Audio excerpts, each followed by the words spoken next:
quem conhece o linguajar, quem conhece o comportamento, até mesmo o estilo literário de João, vai entender que ele ser chamado de apóstolo do amor tem tudo a ver com o seu perfil, com o seu comportamento. João, mesmo sendo chamado de apóstolo do amor, ele tem em suas palavras aqui o que alguém chama de um tratamento cirúrgico. Por quê? João estava lidando com alguns problemas dentro da igreja naquela época. Que problema eram esses, pastor Adriano? João estava tendo que lidar com aquilo que a Bíblia chama, e até Paulo no seu epistolário chama de falsos mestres. Os falsos mestres naquela época, eles estavam muito empenhados, imbuídos em um propósito. Qual, pastor? Enfraquecer, destruir a fé daqueles que haviam abraçado Cristo como o seu Senhor. Eles estavam completamente preocupados e eles queriam a qualquer preço, a qualquer custo, tirar aqueles que haviam abraçado a fé, trazendo liturgias antigas, dogmas antigos e até coisas inovadoras. Você sabe que quando João fala sobre os falsos mestres, se você ler o capítulo 2, especificamente o verso 19, João vai falar sobre o anticristo que está por vir, e João fala sobre anticristos no plural. Quando João está falando sobre estes aqui, João está se reportando aos falsos mestres. Só que João fala um negócio aqui muito preocupante. João disse assim: eles saíram do nosso meio, porque eles não eram nossos, porque se fossem nossos, eles teriam permanecido entre nós. Então João começa a combater essa classe, esse tipo de mau obreiro, esse tipo de mestre, que na verdade é chamado de falso. Por quê? Porque deixaram de lado a sã doutrina, deixaram de lado a doutrina dos apóstolos, deixaram de lado os fundamentos nos quais a igreja de Jesus Cristo foi edificada. Logo eles pensaram que eram os donos da igreja, que a igreja era uma propriedade sua, esquecendo-se do que Jesus falou em Mateus 16 e 18, quando Jesus, em um diálogo aberto com Pedro, disse: tu és Pedro, mas sobre esta pedra eu edificarei a minha igreja, e as portas do inferno não prevalecerão contra ela. Os falsos mestres estão dizendo: vamos frear a igreja, acabar com a igreja. No entendimento deles, eles pensavam: esse movimento não vai muito longe, mas a igreja de Jesus não é um movimento, louvado seja o nome do Senhor, é a eclesia, é o grupo tirado para fora. E o que é que a igreja de Jesus tem? Primeiro, ela tem um fundamento, Jesus disse: sobre esta rocha. Segundo, ela tem um edificador, Jesus disse: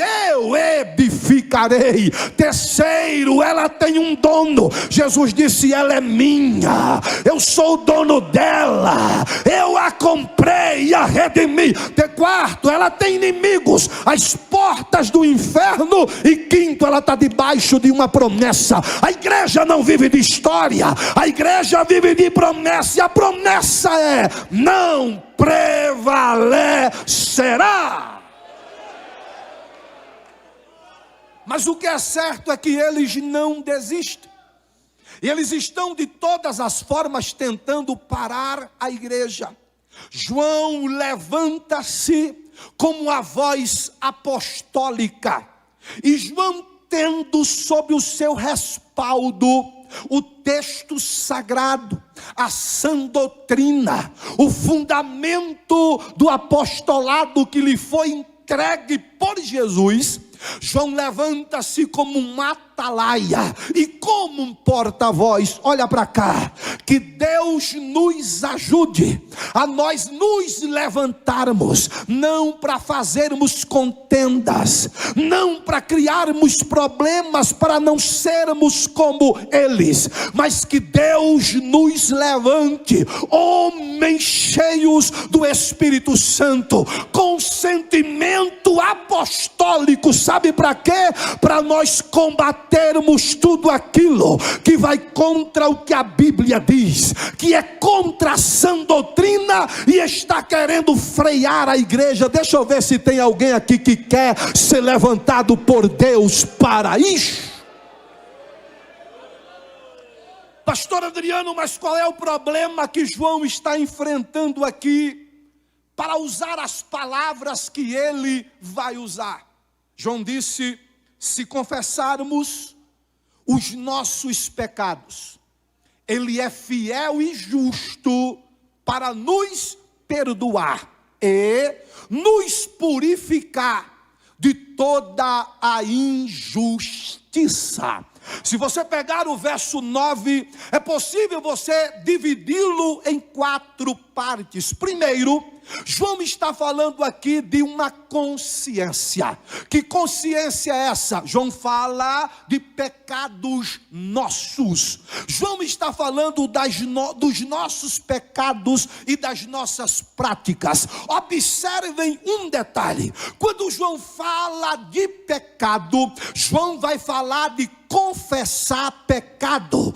Primeiro lugar, só vem confissão quando há conscientização de que ele existe e de que nós o praticamos. Aquela ideia da perfeição, aquela ideia de que nós somos perfeitos pelo amor de Deus. Não entremos por este caminho. No século 17 começou a ideia do chamado mito do sacerdócio perfeito, porque o sacerdote é perfeito e não há pecado nele. E isso acarretou problema dos piores que você possa imaginar. Eu fico com o pensamento de um escritor americano chamado Charles Swindoll. Ele diz que até os homens mais aplaudidos da Bíblia, a Bíblia faz questão de revelar suas falhas e pecados para deixar bem claro que perfeito,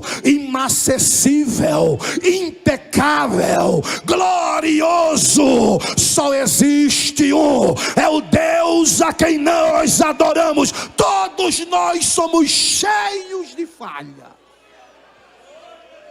Aqui não tem ninguém melhor do que o outro.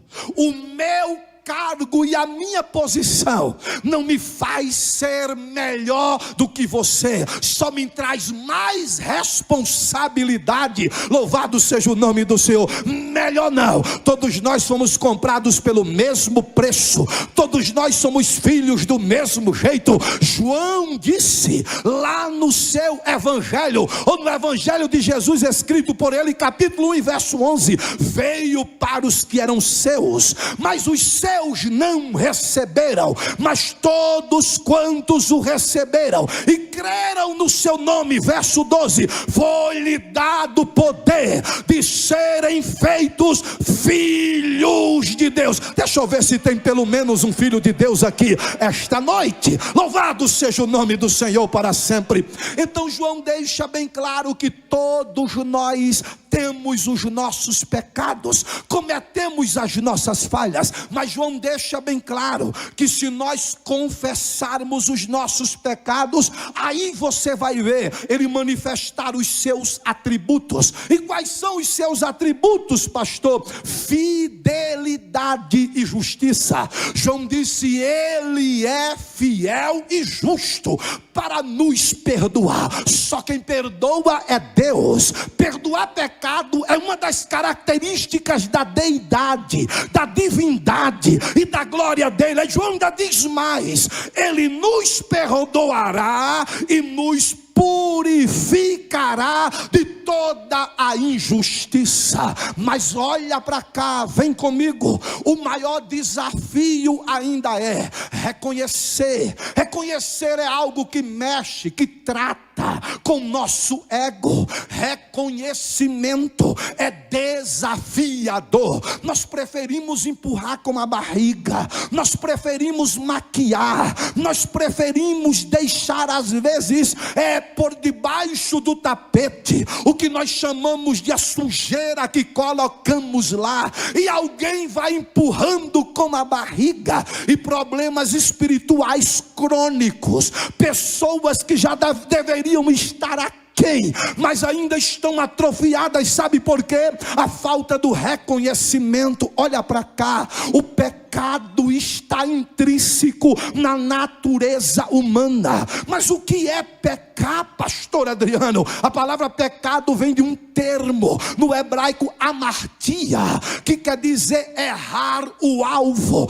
Quem peca está de frente para o diabo e de costas para Deus. Mas quem disse não ao pecado deu as costas para o diabo e ficou de frente para Deus. Bendito seja o nome do Senhor. É uma meia volta que você dá, pastor Adriano. Quer dizer que está na nossa natureza? Sim. Se você fizer um levantamento à luz da Bíblia, você vai descobrir que está intrínseco. Isso está na nossa natureza. Olha o que Paulo disse aos Romanos no capítulo 3 e verso 23. Ele disse que todos pecaram e separados estão ou carecem da glória de Deus. Há um distanciamento. O pecado cria uma barreira.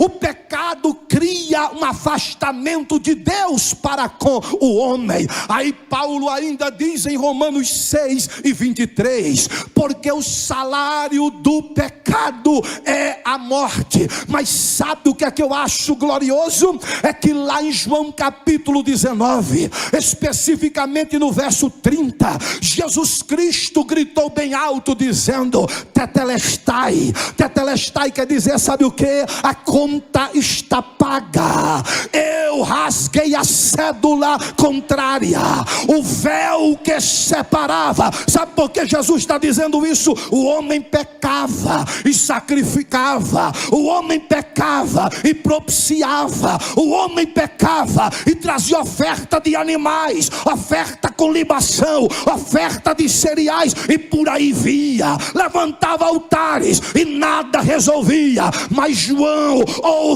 o Batista estava pregando certa vez lá no Jordão, capítulo 1 e verso 29, ele para tudo e diz: eis aqui o Cordeiro de Deus que tira o pecado do mundo. Sabe o que é que João está dizendo? Ele, é através dele, é por meio dele que o véu será rasgado, e a morte que condena o homem por causa do pecado não condenará mais. Aí Paulo chega dizendo em Romanos capítulo 8 e verso 1, portanto agora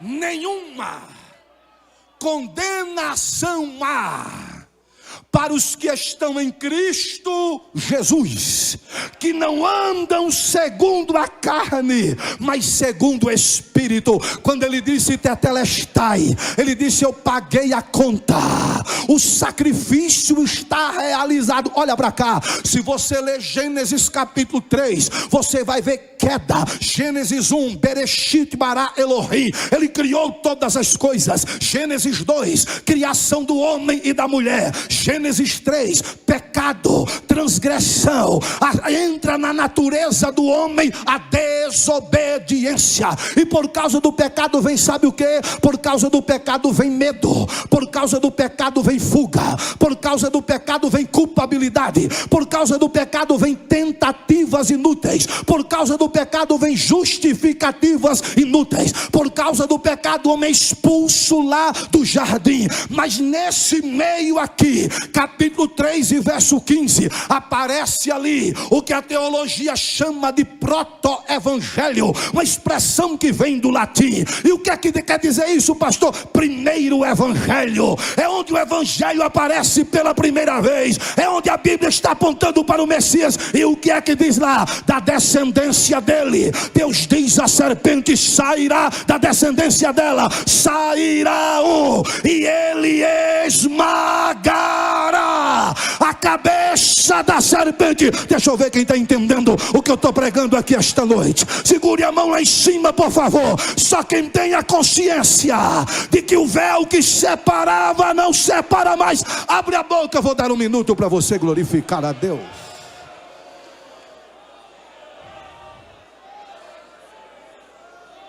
Aleluia, aleluia.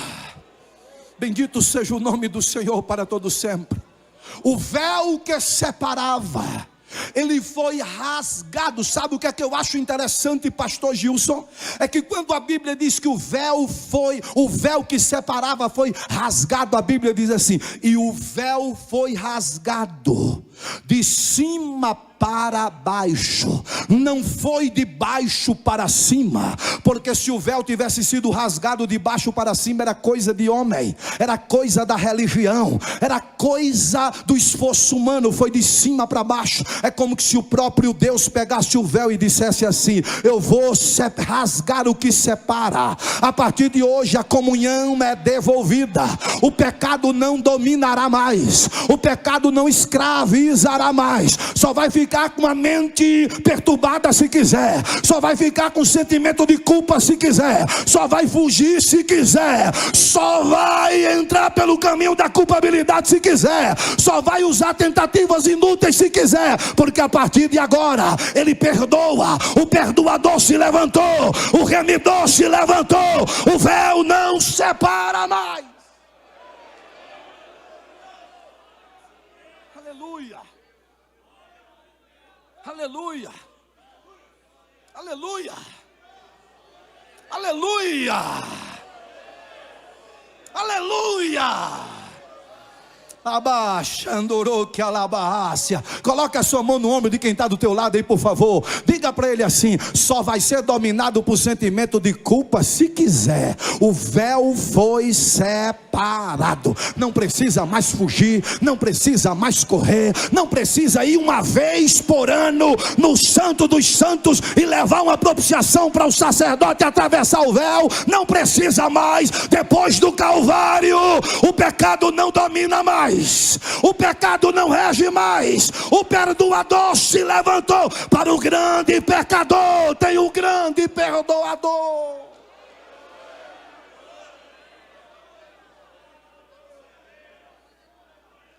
Eu sei que vocês cantam muito bem. Já eu não nasci com esse talento, mas se eu tivesse nascido com talento da música, eu queria cantar só um trechinho daquele hino com vocês. E o véu que separava já não separa mais, e a luz que outrora apagada agora brilha e cada dia brilha mais. Cadê a sua voz?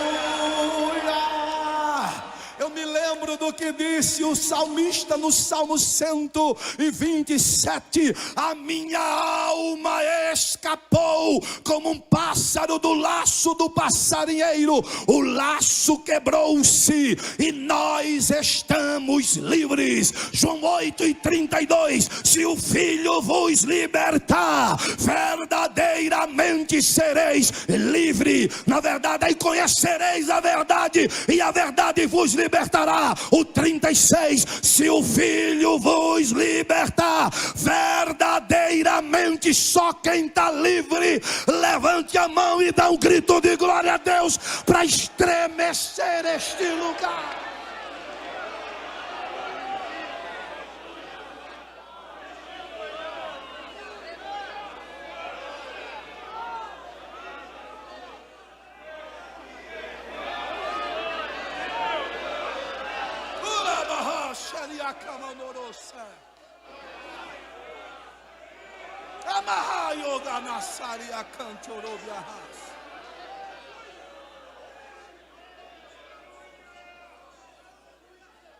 Eu sou muito consciente de uma coisa. Nesses meus 25 anos pregando, por bondade de Deus, viajei o Brasil em todos os seus estados e alguns países fora. A gente vai observando alguns detalhes. O que está prevalecendo hoje é o que alguém chama de reflexão. Pregar hoje sobre pecado, falar sobre a realidade do pecado hoje não chama mais atenção. Nós estamos hoje vivendo tempos em que as pessoas estão querendo que os seus egos sejam massageados, e alguns pregadores se propuseram em tornarem-se massageadores de ego, de gente que quer ser mimada na igreja. É um tal de mimimi, é um tal de não aguento mais, é um tal de não quero mais, é um tal de qualquer coisinha, vou mudar de igreja porque não quero mais. O evangelho, ele entrou no evangelho, mas o evangelho não entrou nele. É um tal de querer ser mimado, é um tal de querer palavrinha de confete, docinho, balinha, pirulitozinho. Daqui a pouco está com diabetes espiritual e não sabe o porquê. Nós estamos precisando ouvir aquelas mensagens à base de mercúrio, mertiolate, que quando batia na ferida queimava, mas sarava, tratava, regenerava, transformava. Ah, mas eu quero ir para a igreja para me sentir bem. Aqui não é lugar de ninguém se sentir bem. Ah, mas eu quero uma mensagem que me deixe alegre. A mensagem não é para você ficar alegre, aqui é para você colocar a mão na cabeça, puxar os cabelos e dizer: eu preciso mudar de vida, eu preciso ser uma pessoa melhor. Culto não é para você se sentir bem, mensagem não é para massagear seu ego, é para mudar, é tratamento, é transformação. É disso que nós precisamos.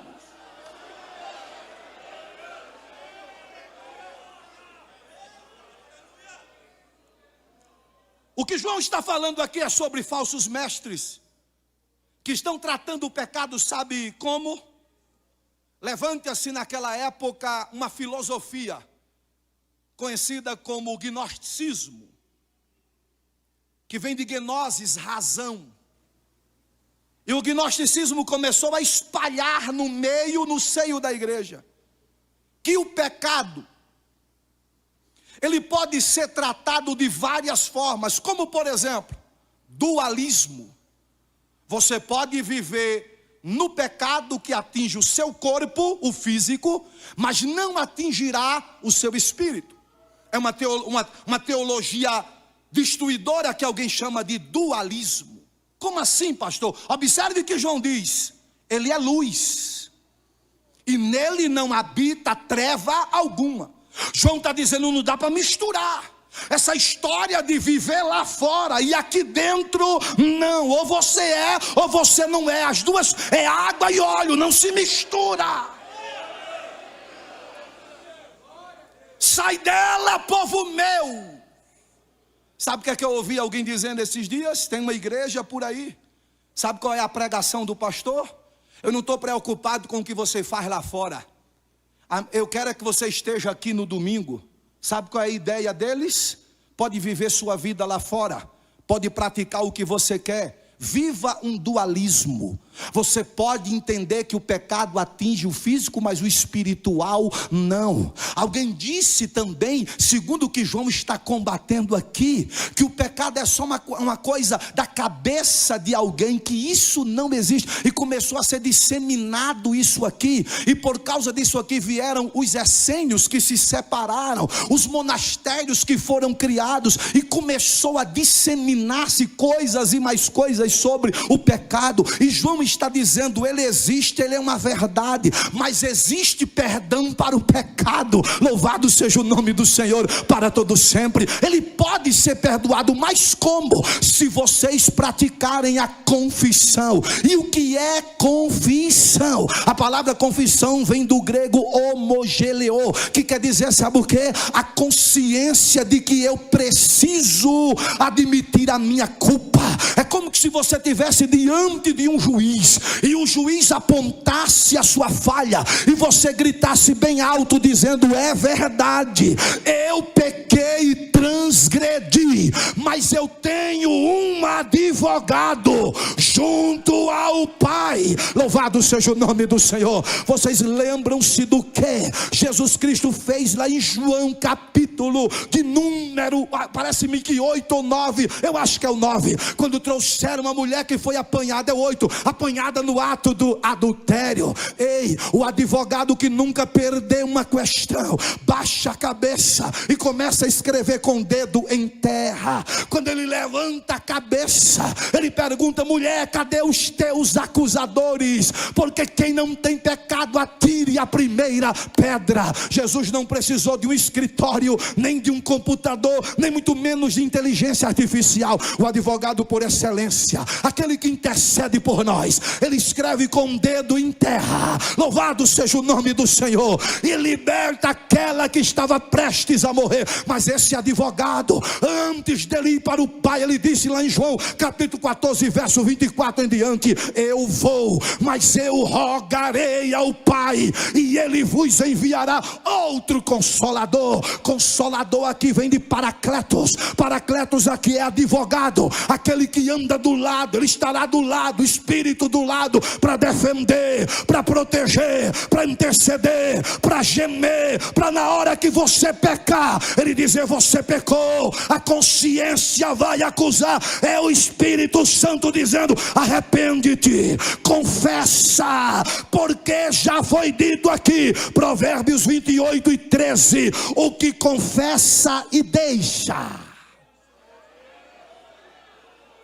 alcançará misericórdia, mas o que encobre nunca prosperará. Se você ler o Salmo 51, David Wilkerson, ele disse que o Salmo 51 é o grito de um desviado cheio de arrependimentos, que está dizendo como foi gerado, que está falando da forma como foi gerado, dos seus atos de fraquezas e pecados. Você sabe que o Salmo 51 é um resultado do que aconteceu no segundo livro de Samuel, capítulo 12. Quando Deus envia o profeta Natã a Davi, por causa do pecado que ele cometeu com Betseba. Vocês sabem que dali nasceu o Salmo 51. Aí você vai ver Davi dizendo no Salmo 51, purifica-me das minhas transgressões, pois eu pequei, somente contra ti eu pequei. Davi vai expurgar ali as suas transgressões. O termo expurgar vem de uma expressão na medicina, limpar uma ferida. Noutra, numa expressão mais grosseira, espremer uma ferida, um furúnculo, para que saia, como diz na minha terra o carnegão, toda sujeira, ainda que cause dores, mas vai botar para fora tudo o que não presta. Davi está expurgando os seus pecados. Aí quando você chega no verso 10 e 11, parece que eu vejo Davi dizendo, o Senhor me deu fama, me deu glória, me deu prata, me deu ouro, mas nada disso vale diante daquilo que eu mais valorizo. E o que é que tu mais valoriza, Davi? Duas coisas na minha vida que eu não abro mão. Eu abro mão da prata, do ouro, da fama, da glória, do reino, de tudo. Mas tem duas coisas que eu não troco, eu não vendo, eu não negocio. Eu amo e é a minha vida. O que? Não retires de mim o teu Santo Espírito, e nem me lances fora da tua presença. Chegou a hora, meu irmão, de nós confessarmos os nossos pecados a Ele. Ele está aqui hoje. Se você disser eu pequei, tem perdão para você. Se você disser eu errei, tem ajuste para você. Ele é fiel e é cheio de justiça. Deixa eu ver se eu estou pregando para quem crê. Segure as duas mãos lá em cima, por gentileza. Eu já estou partindo para o encerramento. As duas mãos, se você puder.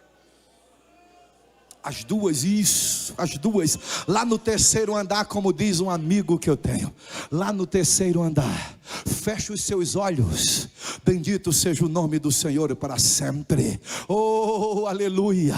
Até você mesmo pensou, e o diabo apostou, que você estava perdido por causa de suas falhas e de suas transgressões. Preste atenção que João fala aqui de ato contínuo. É todo dia. Todo dia nós falhamos, todo dia nós pecamos, todo dia tem transgressões, todo dia nós erramos o alvo de alguma forma. Mas eu vim aqui nesta noite dizer para você: se você confessar, se você reconhecer, eu tenho uma notícia para dar a você. Esse jugo será quebrado na autoridade do nome de Jesus. Se o pecado é a transgressão da lei e do caráter de Deus, a confissão é a regeneração que traz sobre sua vida, sabe o que? Bondade, fidelidade. Louvado seja o nome do Senhor. Justiça divina. Eu tenho uma notícia para te dar: o jugo foi quebrado.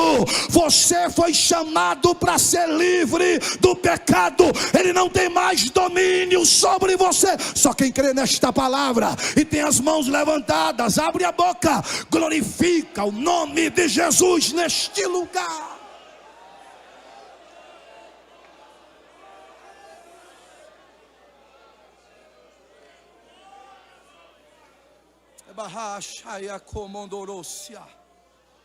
Oh, louvado seja o nome do Senhor. Louvado seja o nome do Senhor. Louvado seja o nome do Senhor. Louvado seja o nome do Senhor para todo sempre. Talvez não era isso que você esperava ouvir aqui esta noite, mas o Espírito Santo marcou contigo neste lugar para um tratamento. Oh, parece que eu vejo João dizendo: nós vamos tratar a igreja, nós vamos cuidar da igreja. Os falsos mestres, a doutrina de demônio, as investidas de Satanás para parar a igreja, não vai funcionar. Essa história de que pecado é coisa da cabeça e de que ele não domina, não, ele mexe com a alma, ele acaba com o espírito, ele destrói o homem. Mas nós temos do nosso lado o fiel advogado para nos ajudar. O pecado não terá força.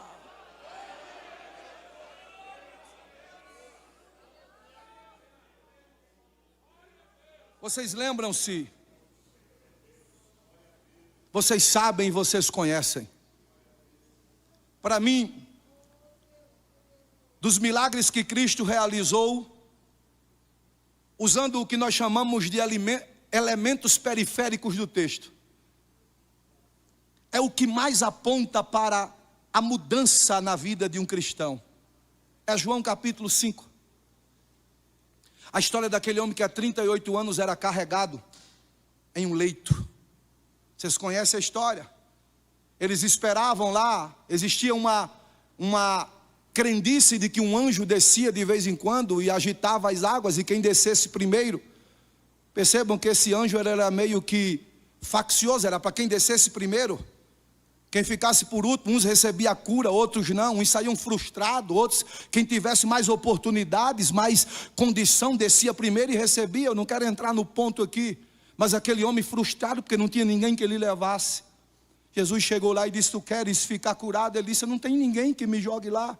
Parece que eu estou vendo Jesus dizendo: eu não estou perguntando sobre alguém, eu não quero saber sobre o que vocês creem do anjo que desce aqui. Eu sou muito mais poderoso do que o que vocês imaginem. A minha palavra para você é: o leito que te carrega hoje, fica de pé, toma esse leito, coloca nas costas e recebe o teu milagre. Aquele homem levantou-se, diz a Bíblia que os seus pés artelhos se firmaram. Ele pega a cama que lhe carregava e coloca nas costas e sai andando com a cama, com o leito nas costas. Aquilo chama a atenção dos chefes da sinagoga, porque enquanto aquele homem vivia uma vida miserável, enquanto o leito, ele era carregado pelo leito, não chamava a atenção de ninguém. Quando a vida dele muda, chama a atenção. É sempre assim, quando Deus muda a vida de alguém, quando alguém passa a dominar o pecado, e o pecado não lhe domina mais. Era 38 anos com as costas na cama, agora é a cama nas costas dele, porque Jesus chegou, o perdoador chegou, o transformador chegou, o regenerador chegou, o que tem autoridade chegou.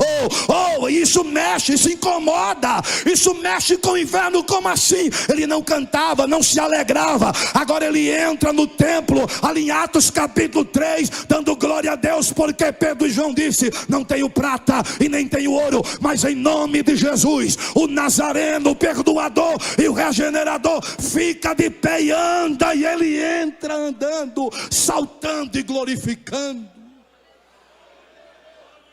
Os dois milagres mexem com a estrutura da religião de Israel. Os dois milagres mexem com a religiosidade dos judeus, porque eles estão vendo pessoas que eram dominadas agora dominando. Aleluia. Eu tenho uma notícia para dar a você. Não é mais o pecado que leva você, não domina mais você, não rege mais você, não controla mais você, não escraviza mais você.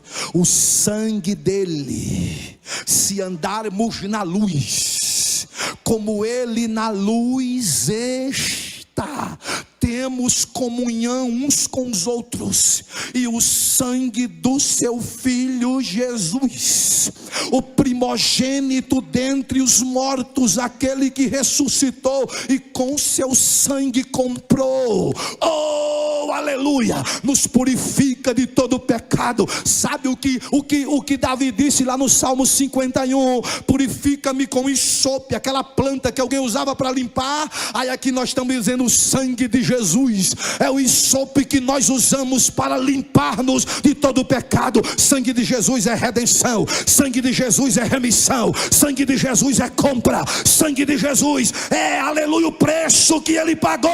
Não foi prata, não foi ouro, não foi pedra preciosa, foi o alto preço do sangue.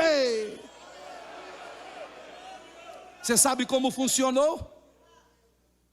A mensagem foi pregada, o Espírito Santo fez a mensagem chegar no coração meu e seu, nos convenceu do erro, do pecado e da justiça.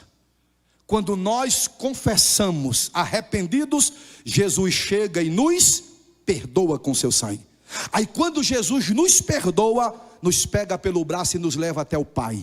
Aí diz assim: Pai, ele ouviu a mensagem, deixou o Espírito Santo convencê-lo do pecado, do erro e da justiça, arrependeu-se e eu perdoei, ele agora é meu irmão. Aí o Pai diz assim: se ele é teu irmão, ele também agora é meu filho e co-herdeiro contigo. Louvado seja o nome do Senhor. Se confessarmos, a confissão é uma das doutrinas, ou das principais doutrinas do cristianismo. Não tem cristianismo sem confissão de pecados. Estamos aqui porque um dia confessamos e todos os dias precisamos confessar. Aí quando nós confessamos, o acusador chega. Vocês se lembram de Lucas capítulo 15, quando o filho voltou, aconteceu um negócio interessante ali. De longe o pai lhe viu, o pai levanta a sua sua túnica, que ia além dos joelhos, que era a túnica de Senhor. Ele teve que se abaixar, levantar as túnicas e correr. Enquanto o filho vem andando, o pai vai correndo, porque confissão vem andando, arrependimento aqui vem correndo, o perdão aqui vem correndo. Quando o perdão chega, abraça o filho. Tudo que o filho tinha ensaiado lá para dizer ao pai, aleluia, chega o perdão para a vida dele, regenera a vida dele, dando a ele, sabe o que? Sandálias. Você agora está livre, não é mais escravo. Vestes novas, justificação, anel no dedo, está devolvido. Você é filho, não é servo, você é filho. Oh, aleluia. Cordeiro, porque não tem perdão sem cordeiro. Aleluia. Só que alguém vem acusar o irmão mais velho. Esse teu filho gastou tudo o que tu desse com as meretrizes. Ele chega para acusar. Só que ele esqueceu de um detalhe. O pai já tinha.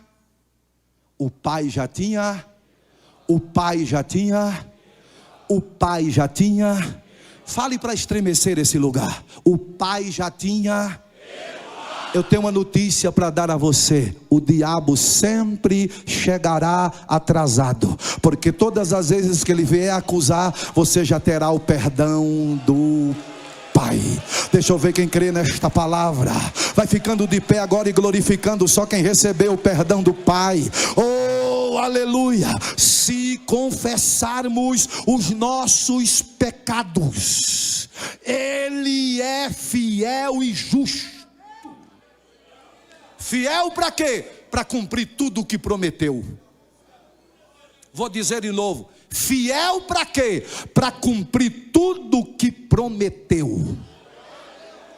Fiel e justo. Justiça dele aqui é por causa de tudo que Cristo fez. Não é justiça por causa das nossas justiças, porque as nossas justiças são como trapos de imundície. Ele é fiel para cumprir o que prometeu. E Ele é justo. Como assim? O sacrifício foi feito. E pelo que o meu filho fez, Ele é fiel e justo para perdoar.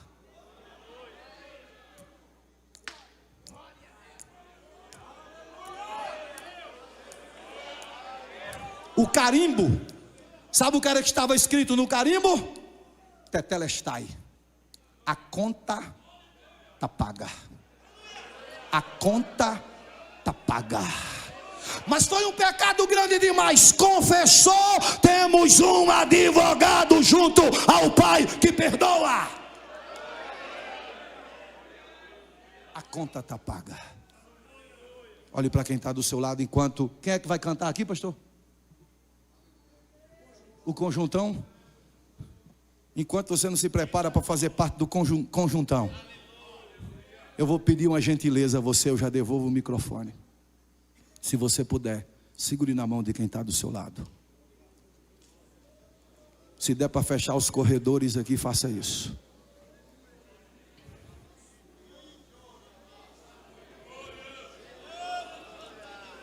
Segurou na mão dessa pessoa?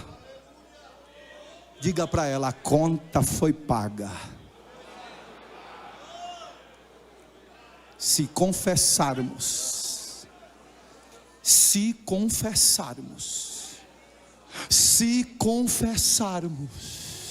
os nossos pecados, não importa o tamanho, não importa o montante, não importa o que você fez, Ele não vai perguntar, não tem esse negócio de um maior que o outro, não. Pecado é pecado e ponto final. Se confessarmos os nossos pecados, Ele é fiel, é um atributo dEle. Ele é fiel e justo para nos perdoar os nossos pecados. Agora, purifica. Bem-aventurados aqueles que lavam as suas vestiduras no sangue do Cordeiro, para que tenham direito à árvore da vida e entre na cidade pela as portas, ninguém vai entrar lá pela janela, é pela porta. Louvado seja o nome do Senhor. Agora quem teve pecado perdoado aqui e confessou, levante a mão deste irmão lá em cima, abre a boca e glorifique o nome de Jesus neste lugar.